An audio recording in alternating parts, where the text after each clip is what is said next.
we already knew that three of the men there, three of the friars who were in Jamaica, were returning to the U.S. There was no one going to take their place. They're out in Yeah, the bush, and it's miles of winding roads, and to Go up a walk would take mountain. an hour, and it's E- dangerous, and there's no even public transit. even in the city, there's no Yeah. school public transportation. You Right. have to take a bus, or walk, or a taxi or bike taxi. That's how you get to school, and that costs a little bit of money. And I don't Okay. think I could ever get used to what is the common practice of being late.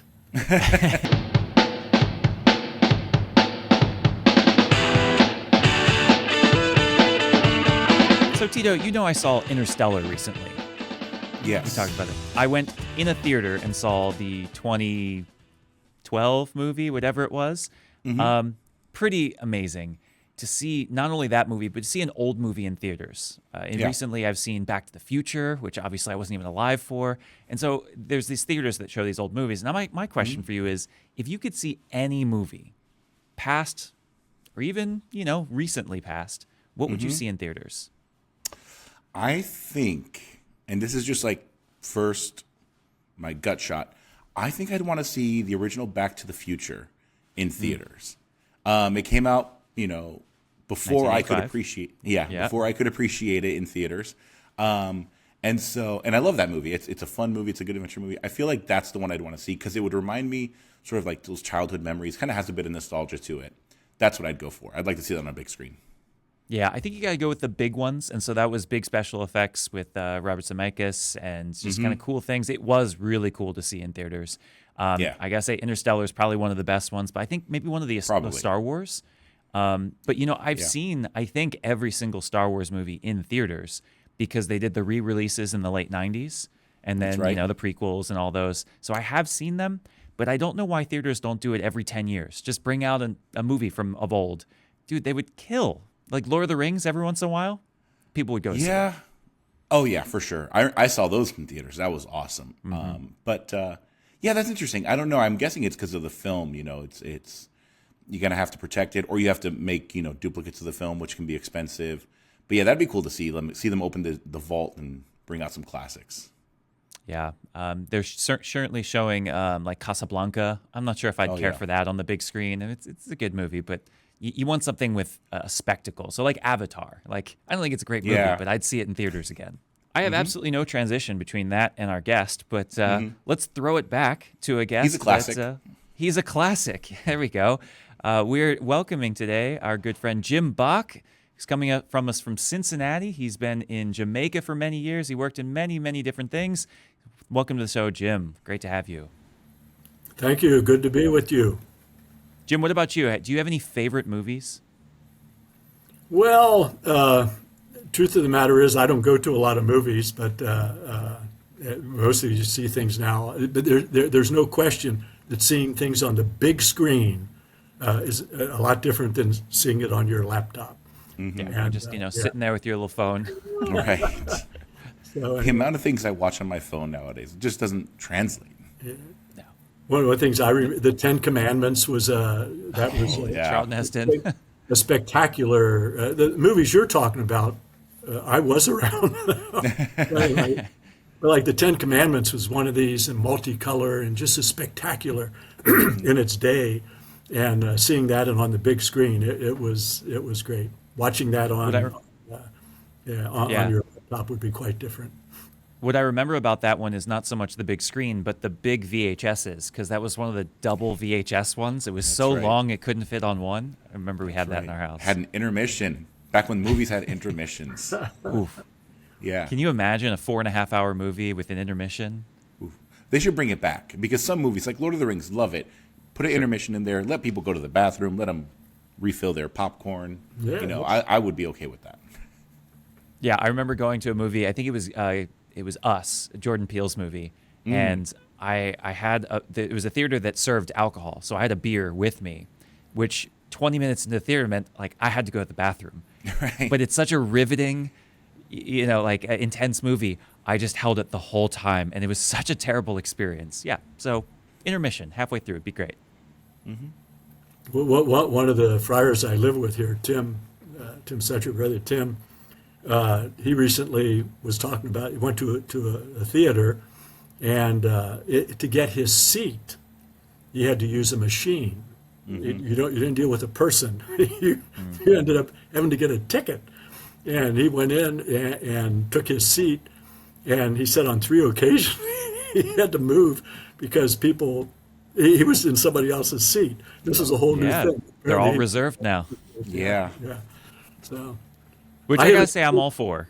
I Things have are an changing experience- and not always for the worst. I think that's a great one. I can get it ahead of time and then show up after the previews. I can just get right when I want to. Well, there you go. Anyway, that's not part of my experience yet, but maybe. No. Well, I imagine you didn't see many movies in your, what was it, 17 years in Jamaica? 16. How long were you there? 16. 16 years, yeah. We're going down in 2 days. Looking forward to seeing the mission again. But I don't remember there being a movie theater in the Grill. Did you see many No. movies while you were there? The closest movie theater is in Montego Bay, which is about an hour and a half away. Yeah. Yeah, and they have like 4 theaters there, and the most recent things they do have. I was only there once for a movie, and that was it, and that was some years ago. But yeah, I've not gone to movies there. Yeah, that would have to be like one of several things that I do that day. You know, go to Montego Bay, go to the movie, go to a Go to restaurant. KFC. Right. You know, if there's any specific reason I had to go to Montego Bay, do that, and then like factor in the fun stuff because Well, I don't think I could. You could walk from the movie theater to KFC in about 3 minutes. Which is a national treasure. Oh Yep. my God, KFC, so popular, unbelievable. I remember the yourself a first time I ginger went there, beer. it's 2-story tall, and it's just huge. I mean, it's just like, it's Oh, everyone's wow. favorite restaurant. Okay. It's I did not well, know they that. have 2 in Montego Bay, Yeah. and they're always packed. The drive-through.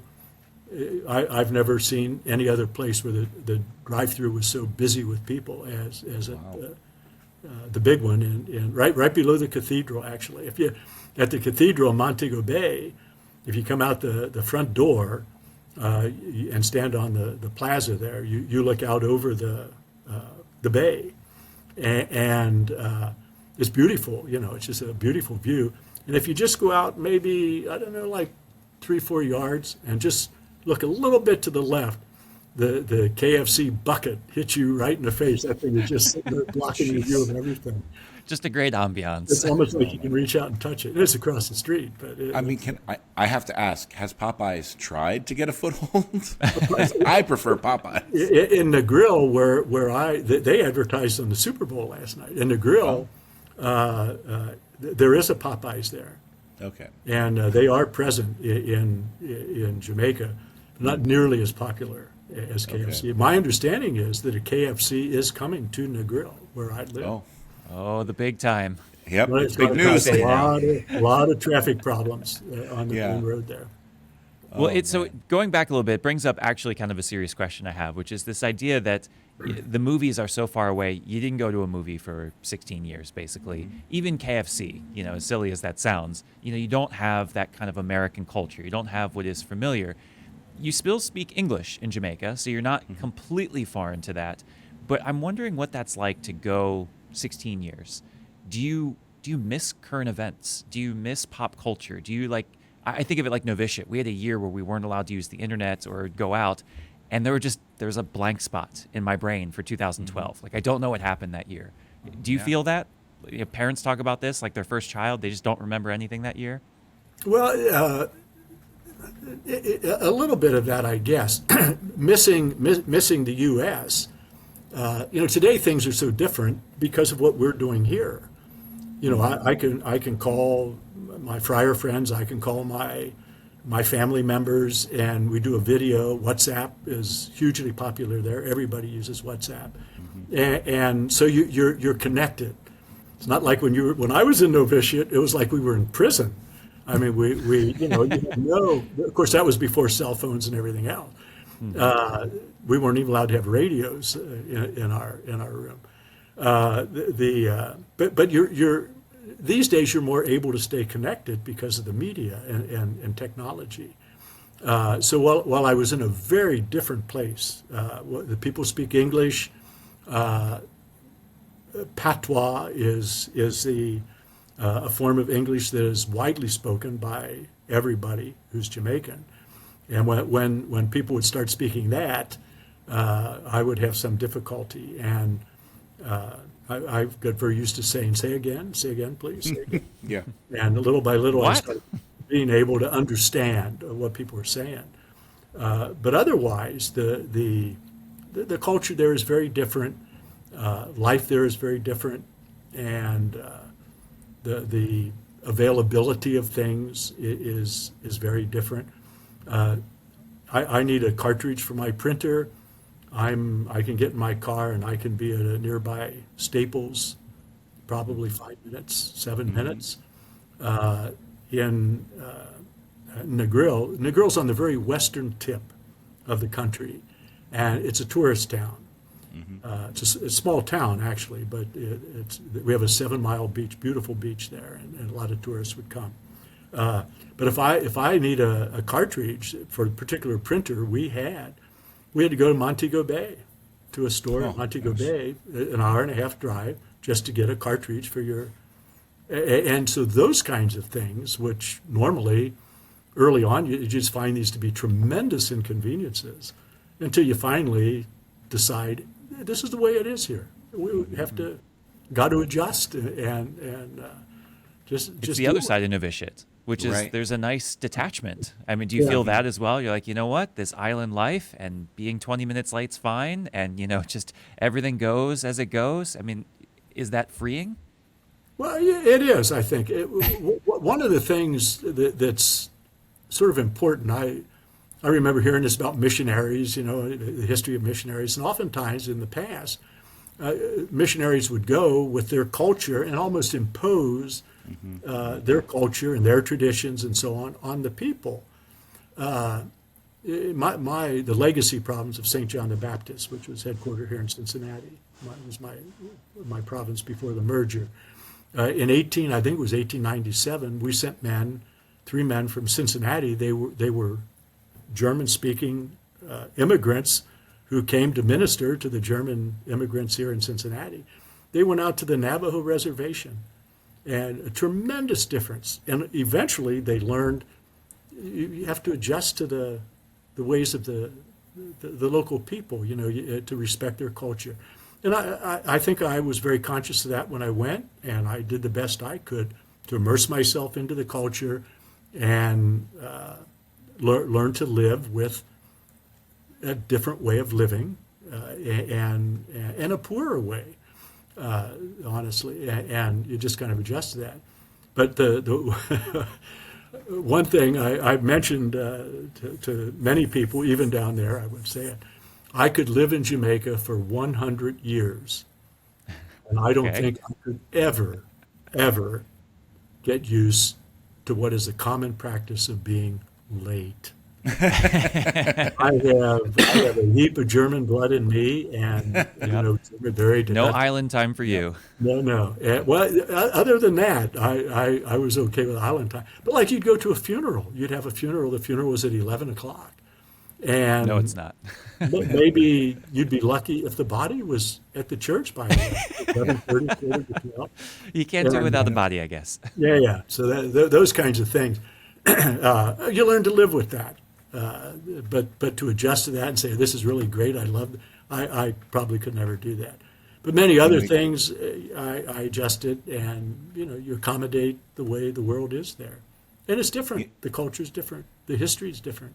You reminded me of a conversation I had recently with a student here at St. Bonaventure who is getting ready to go to Italy, and they heard that I had lived there for 2 years, and so they asked me, what's it like, and I said, there's just significant differences. Everything closes in the middle of the day, and you're going to think at first, because you're not doing anything, this is a good time to run errands. It's not. You're going to think to yourself, okay, I can go to the store and grab some stuff, and you'll see empty spaces on the shelves, and you'll think maybe they have something in the back. There is no back. What's on the shelves is on the shelves, and I said they are unconcerned with our capitalist mindset of, I got to have things available for my customers all the time. That doesn't bother them. That's not a factor. And I said the things about the Italian culture that are different, if you can learn to embrace them, then you actually do get like this sense of peace. But the people who are never able to shift out of the like American model, they're the ones who never really settle into the culture. And Yes. So I'm wondering how you shifted, Jim. Were you able to do this outside of the time? Yeah, I think so. Yeah, yeah. I eventually became pretty comfortable with living the life and living the way my brothers and sisters in Jamaica lived, and I tried my best to do that. When I went to Jamaica, I was not a young man. I was 61 years old. I was going to ask that. Yeah, a lot of guys go right out of formation. You went after a career. Yeah, I was after ordination. I was sent back here to work in our high school, Roger Bacon, here in Cincinnati. And after that, I had an administrative position in the province offices, our curia. And I was as a friar priest in Cincinnati for 34 years before I went to Jamaica. And how old were you when you went to Jamaica? 61. 61. So I want this to be a PSA, a message to all the friars who might be listening. Not that 61 is old, but you're never too old to have a complete change. And hey, Jamaica needs some help right now. Yep. Don't exclude yourself. Yeah. I never thought much about it, honestly. And one time somebody said to me, "You really gave up a lot to come here, didn't you?" And I guess I did. And then the person said, usually in the U.S., somebody 61 is looking for retirement. And here you are going into a whole different career, or something totally different from what you've ever done before. And there was a lot of really that, I wasn't so conscious of that until somebody brought it to my attention. And what really impresses me about that decision, a little dense, but anyway, yeah. What really impresses me about that decision to go at 61 is that it's a time where a lot of people are looking for, have settled really into routine. Like, this is the pace that I like, this is the work that I like, this is the place where I want to be. And you said, no, I'm going to throw that out the window and change entirely. You know, I mean, even I'm in my late 30s now, and even I'm like, some routine is nice. And you're like, I'm going to change it up completely. I'm going to do something completely different. Yeah. So how did that come about? Were you asked to do this? Did you say, hey, I'm having a midlife crisis, let me just do something completely different? Was it something in between? In 1999, at a provincial chapter, the administration presented to the chapter. This was a universal, all the friars of the province were invited as delegates to the chapter. And we no longer had a foreign mission, which was ours, that the province of St. John the Baptist supported. We had those, that they became independent in the Philippines. They became what you want. Their native vocations, they became their own planted province. Seeds and they grew. Exactly. And but so the provincial administration wanted to embrace, make a commitment to a foreign mission. They started looking around, looking for a place where English was the language, because guys are older. Learning a new language as you get older is not an easy task. So they wanted a place, and it wasn't too far because guys are getting older. So urgent, serious health care needs could be a little more available. And so they focused on the English-speaking Caribbean. And ultimately, it was the Diocese of Montego Bay in Jamaica that was picked. So in the year 2000, the first batch of guys went. And they went, we had 2 houses where we lived. We took care of six churches. At that 99 chapter, I was elected to the provincial council. Congratulations. Thank you. We just talked with Roger Lopez last week, And he shared a little bit of his experience of being selected for something like that. Well, yeah, and he's Not always something you seek out. No, he has a much more challenging Oh my gosh. work to do than I did. But I was elected for 3 consecutive terms. You can congratulate me for that. So that was 9. That was 9 years, and from the very beginning, the very first meeting that our provincial council had after at the chapter, the vast majority of friars voted in favor of embracing this foreign mission. So the decision was made, yes, guys went in 2000. From the very beginning, our first meeting was making sure we had guys lined up to go. And they were going to go in September of that year. Everyone loves to say we should be doing this, but who's going to do it? Well, other guys. Well, there was some of that. And guys had expressed interest. The bishop, eventually from Montego Bay, Charles Dufour, he came. He's now Archbishop Emeritus of Kingston. And he came and actually made himself available. They were meeting for any guys who were interested and so on. But in any case, from the very beginning of the establishment of our commitment there, I was kind of on the inner circle making decisions and was very aware for those 9 years of what was going on there. I had occasion, they were always looking for guys to come at Easter during Holy Week, because if you have 6 churches and only have like 2 or 3 priests, having services at all the churches becomes very difficult during Holy Week. Easter Vigil would be a great example. So every year they would look for 2 friar priests to come during Holy Week to help with the services. And I did that a number of times, so I had a little bit of experience there. The provincial council, the whole council would go down there every 3 years and have their meeting there, the regular meeting, and then meet with the friars and see the ministry going on and so on. So I had opportunity to be there a number of years. So I was not oblivious to the reality of the boots on the ground in Jamaica. It would have been 2008 at one of our chapters.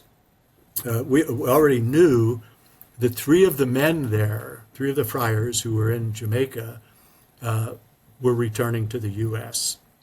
There was no one going to take their place. And the 3 friars who were there, one of them was a ordained, and he was from Pakistan. We had a relationship, our province of St. John the Baptist and the custody of St. John the Baptist, the only 2 entities in the order under the patronage of John the Baptist. We ended up with a kind of a twinning relationship. And some friars from Pakistan started coming in 2003. One who was there at this time was Felix de Souza, who was a really, really great guy. And he was staying. The other 2 were lay friars. And Brother Louis. So you just had there. One priest there for yeah, 6 churches? Wow. How many do you have churches? This is with the 3 guys leaving, okay? That's what was going to happen. So this would become problematic.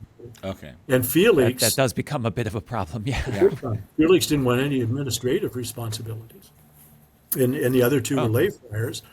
So anyway, there was a real tremendous need for guys to go.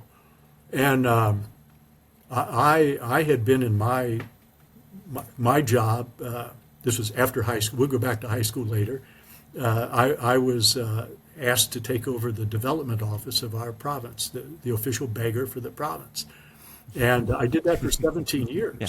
So to speak, you're running fundraisers, right? You're hobnobbing with the donors. I've been in that business for a long time now, actually. But yeah. So making the transition even crazier to go from finance to foreign mission. Yeah, to poverty. But the I had been in that job 17 years. There was a possibility that I might be elected provincial. I was at the end of my 9 years. Hold on, let's focus on that. What's this possibility mean? Yeah, you're hearing rumors. There were 2 guys who were being talked about all the time as the new provincial. I was one of the two. And we had straw well, and the council at that time, upon which I sat, they said, there's a possibility if you're elected provincial, we need a strategic plan for covering your departure from the development office. So can you do that? And we'll put some. I met with the staff and all that, and we made plans on if I were elected provincial, how would we deal with the development office? Somebody else was going to have to oversee that, and we had done that.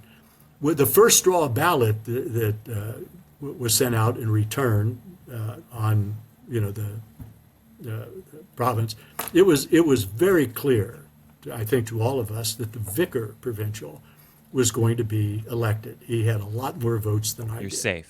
Okay. And- But just to make sure you're really safe, let's just go to a foreign country. I'm starting to Let's see go to Jamaica. it's Get out of seeing here. me out. Maybe some people think I was so angry. You just run away from the country. Yeah, I Yeah. was going to leave and get out. It was not the case at all.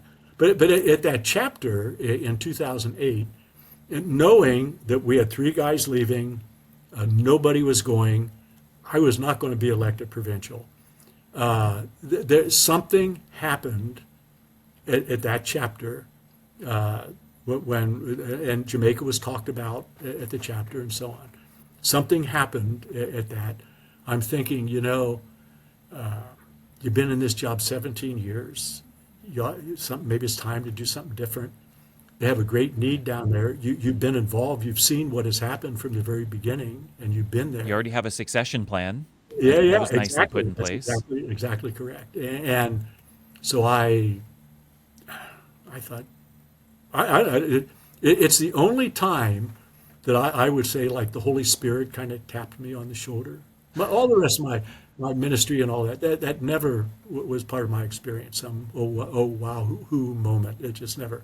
But there was something there at the chapter that happened, and it was very quiet. Nothing, no smoke. Describe that feeling, though. Was Yeah. it immediate anxiety, like, oh gosh, what am I about to do? Or is it like a sense of comfort and excitement? No, Like, hey, I never thought of this. yeah, This it would was be just, great. it was a sense of, wow, Well, So, chapter ended on Friday. The next day, I'm back in it was a Saturday morning. I was back in my office, the development office. Then I went down to see the new provincial, and Jeff Sheeler, you guys know Jeff. And I went down to the provincial's office and knocked on the door. There's no answer. Nobody was there. So he'd already run away. His job's too much. First week. No one was there. So I thought, wait, maybe he's in his old office. So I went down to the old office, which was right next to mine, just right down the hall. And I knocked on the door. Yeah, come in. I went in. Hey, hi. I said, got a few minutes. I'm going to talk. He said, yeah, sit down. I said, well, I want to volunteer to go to Jamaica. And he said, you're kidding. You? I said, You're 61. Yeah, we have a need there, and we've got a plan to cover my departure here if I were in your seat right now, and I want to go. I think it would be good, and I don't want the mission to close. We're doing great stuff there, and If not me, then who? I mean, I Right. think that's Well, such a it difficult wasn't question really- to ask ourselves. Yeah, But we were not- so important. And you look around the church, Yeah. there's so many things that could be done. Yeah. So many things that we say, well, someone should do that. Yeah, And you got to look at yourself in the mirror sometimes and say, if it's really a priority, yeah. maybe I'm the one to do it. Yep. And we know historically that he, said yes, but did it take a whole lot more convincing, or was he pretty quickly on board? No, once I'm serious. He said, okay. All right. And then the ball started That's rolling. one less thing I got to check off my list. There you go. That was in May of 2008, and the following September 2008, I moved to Jamaica, and and it was a great experience. And simultaneously, there was a priest Friar priest in Pakistan, Felix, I mentioned him before, Felix had been back for a holiday and apparently was working on this friar to come. He was an older guy, but he ended up coming at the same time as I did. So three guys left, but two guys came, and the two guys who came were both friar priests, and so that's kind of the beginning of my time there, and I went on a foreign mission once. I spent 2 months in Mexico, and I sort of knew what I was getting myself into, but not as much as you did. You had visited before. But I show up, and the very first day, very first minute, I look at where I'm living and what I'm doing, and I just have this moment of, oh, this is going to be a long couple of months. I'm curious about something though. Yeah. I really want to go back to when you first got there, because you were there for 16 years in total. But was there an expectation that when you went, oh, we need you to be there for 6 years, 5 years, and then we'll kind of revisit if you want to stay, or was it just sort of open ended? it was open. 16 is a long time. Because I think that intimidates a lot of people. The sense of, oh, I'm gonna go and I don't know when I'm gonna come back, and I think They forgot I think- about me. yeah. I'm just in that foreign country. Out of sight, out of mind. Yeah, I mean, there's always something to do. happy but, to you have know. me stay as long as I wanted. There were some guys who went with the understanding I'll go for a year or I'll go And for not a 3 years. minute longer. Yeah, and they had their own time, which is fine, and there was some of that. But for the most part, anybody that went, it was like, go and do you want to come home, come back, and so that was a part. Using the word home, by the way, Yeah, that's interesting. Did you Yeah. start to think of Jamaica as home? absolutely, and I made a real conscious effort. That was my home. I moved there permanently for some length of time. I did not know how long. Permanently for some never- time. Yes. That's friar life. I never, when I would come back to the United States for a meeting or come back for vacation, I never said, I'm going home for vacation, or I'm going home to a meeting. I never said that. I'm going to the U.S. for a meeting. And when I was here, my comment was, I'll be going home to Negril on Thursday, whatever. And I was real conscious of that initially, and then it just became part of my being. I mean, it just was the language I used without even thinking about it. But I thought, Well, and I think that helps you with what you talked about earlier, which is sometimes missionaries go and they try to bring their home with them, Right, or they come exactly. to impose their culture. But Yeah. you came and you made a new home, and, That's and exactly you right. recognized the language and the culture and the people and all that stuff. You're always going to be a German from Cincinnati, right? There's always going to be that part of you, but there's a sense that you've enculturated yourself to say, no, this is my place now, and that there's something. It makes ministry much different because you can be receptive then. It's not just about teaching, but it's about listening as well. oh, yeah. And I think, I don't want to sound arrogant here or proud, Oh, But, go uh, ahead. but I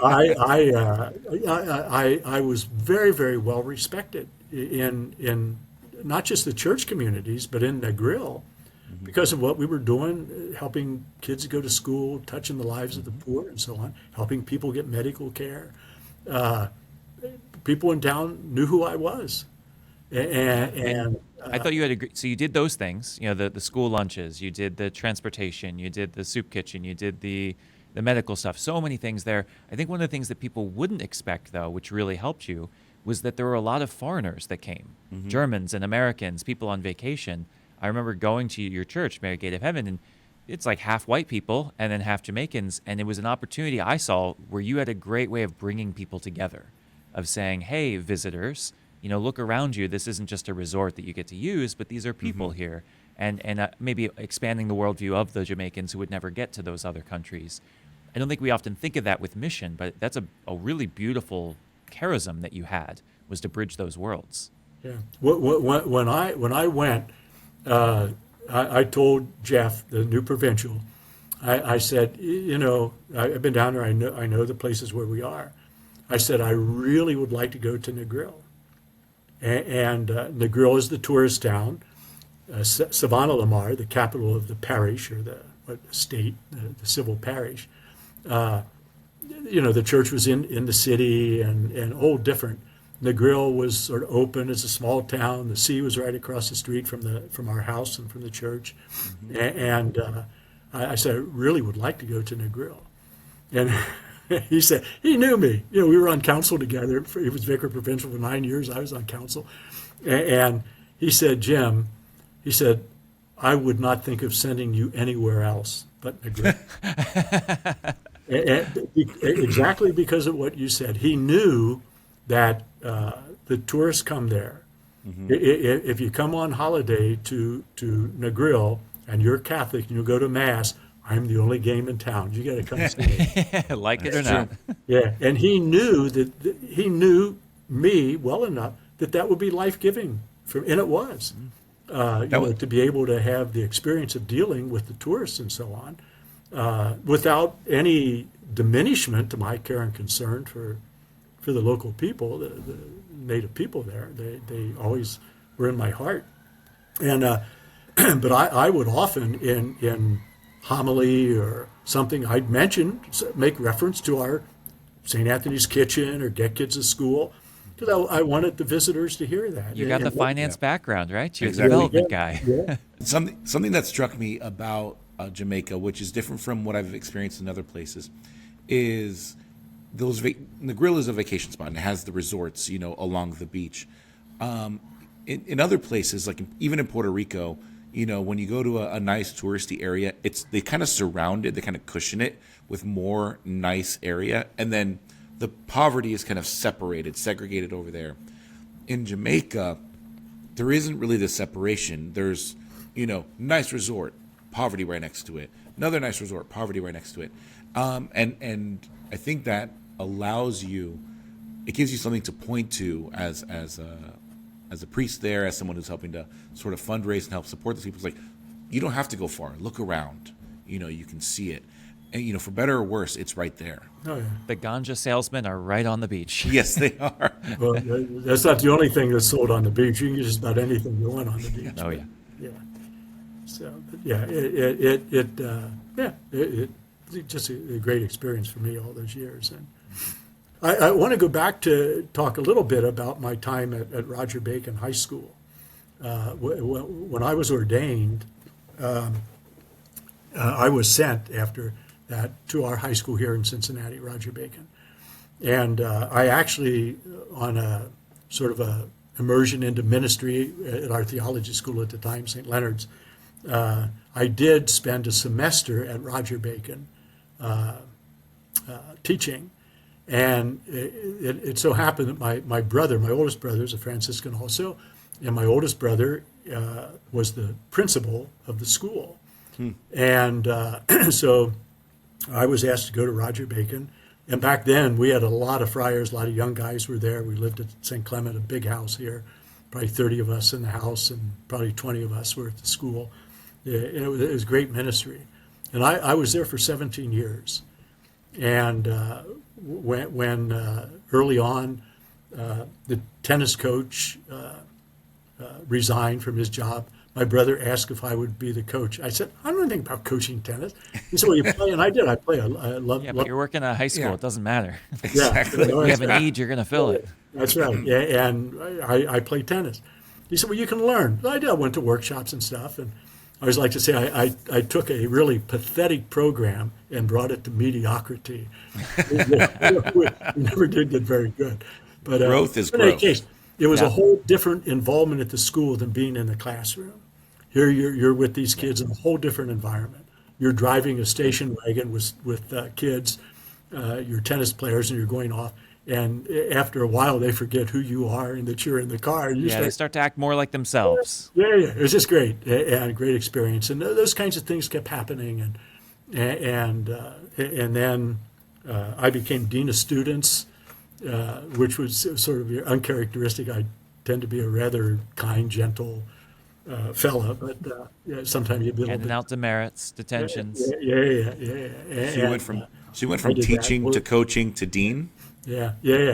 Then Right. the principal tendered his resignation, and that would be my brother. Brother. And we also lived together for a number of years there at St. Clement.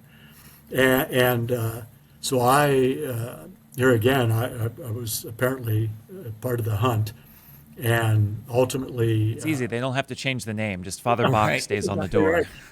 right. I was appointed the principal of the school. And I had been taking courses in education at Xavier University, a master's program there.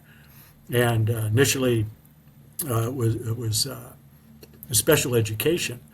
And the guy, the friar who was in charge of our ongoing formation, he got hold of me in the office there. He called me in and he said, I really want you to change your focus.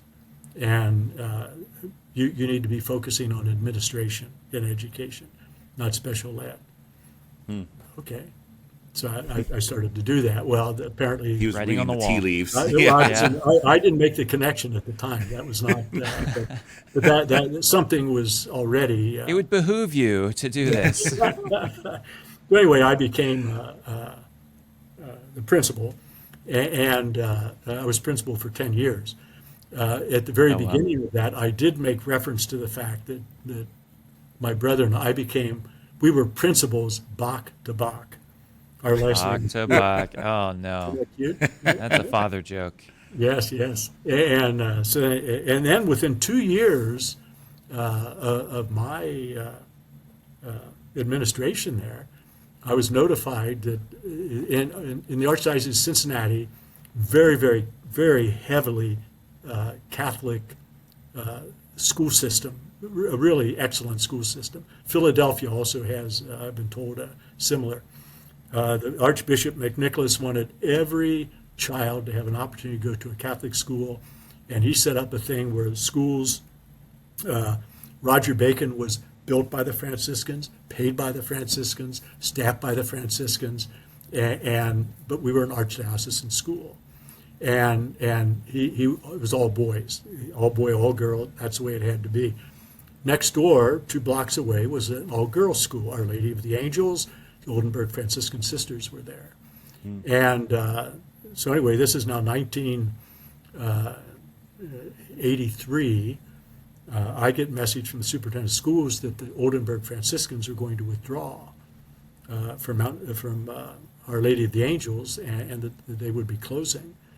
And the question was put to me, does Roger Bacon want to become a coeducational school?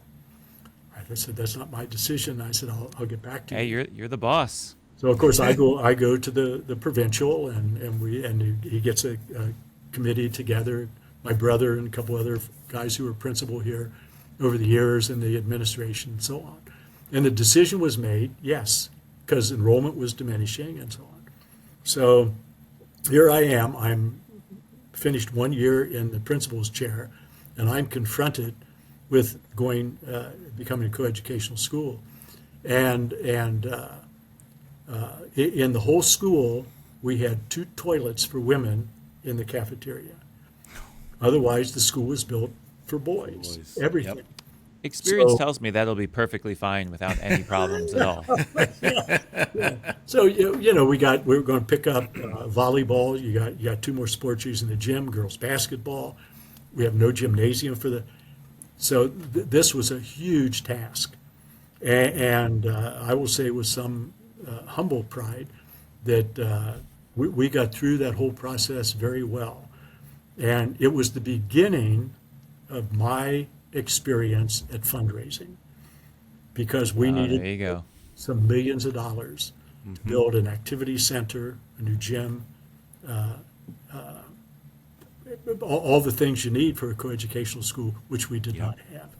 And so I spent a lot of my time going around visiting grads and asking for money, and eventually everything worked. And Roger Bacon is been a co-ed school now for since 1980, 82, 83, 83, 84, 83, 84. So That's a great school, and as we Yeah. said, Roger was with us last Yeah. week, and he taught there. We've had a few friars go through there, some guys in formation. Yep. I got to visit, and Yeah. it's a great opportunity to minister if anyone's looking at it. Yeah. So I was there 17 years. My life there, it was great. The ministry there was great. Working with young people was absolutely great. And here again, it wasn't like I was tapped on the shoulder. It's almost like I just accidentally ended up in this role. You know, some other people maybe saw something I didn't see, but there I was.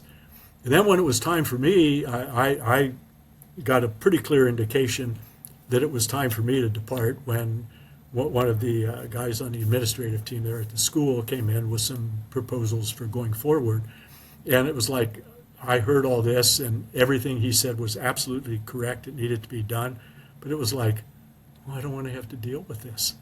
That ain't me. I Have fun with that. within 24 hours, I said, this is bad. If I stay, it's bad for me, bad for the school. If I'm not interested in, with great Sure. You eagerness don't want to bring it down. Right. You got to have someone on fire, ready to go. Yeah. So I said, well, that's it. So I let the provincial, who at that time happened to be my brother, I talked to him and I said, you know, it's time for me to leave. And he said, well, the brother Francisco, who oversees our development office, is asking to retire, so I'm going to ask you to go there and take that job. I said, I don't know anything about that. He said, you just raised like $3-4 million. We don't even know about raising money. I said, but there's like mail and all that. Anyway, I ended up in that job. I was there for 17 years. Now remember this, 17 years at Roger Bacon, 17 years. Yeah, I was just going to say, brother, I think you did it wrong in Jamaica. I think you got to go back for one more year. You were there for 16. There were You're a not lot of done. people. And I will pray for your 17 years of retirement. It's going to be great. There you go. A lot of people say, well, you got one more year and you can be 17, 17, 17. I Yeah, said, exactly. That's Don't right. mess with a good thing. I left Jamaica, by the way. It was 16 years to the day that, Oh, that wow. I went down.